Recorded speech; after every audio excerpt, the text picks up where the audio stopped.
Here's a fun fact. Most software engineers don't fail interviews because of algorithms. They fail because they are unable to show basic understanding of fundamental concepts. Let's refresh our knowledge of fundamental networking concepts every engineer is expected to know, for interviews and for your day-to-day job. Let's make this real. Your app works perfectly on your laptop.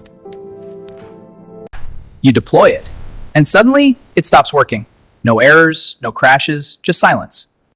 The first thing to ask is my app even talking to the right place? Let's follow the request. Every server has an IP address. That's like a street address. And a port, that's the specific door. Wrong address or wrong door, your request never arrives. But in real life, we don't use IP addresses. We use names like api.myapp.com. DNS turns names into IP addresses. Now the request is on its way. Most applications send requests via TCP because it's reliable. It makes sure all the data arrives in order. Some apps use UDP. It's faster, but it doesn't retry. That's why video calls can glitch, but web pages usually don't. Now the server has received the request, but it still has to understand it. That's HTTP. Get means give me data. Post means here's new data. And HTTPS is just HTTP with security, so no one can read your data while it's traveling. When users complain that the app is so slow, that usually comes down to three things. Latency, how long data takes to travel.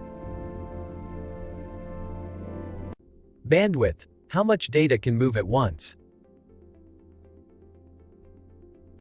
Packet loss, data that never arrives.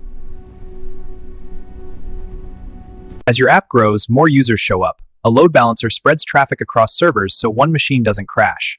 Firewall blocks requests that shouldn't be allowed in. No code changes, huge impact.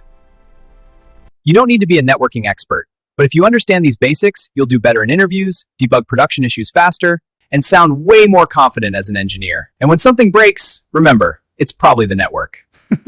Bye for now. See you in my next video. Till then, I remain your favorite interview buddy. Don't forget to hit the subscribe button and follow for more videos.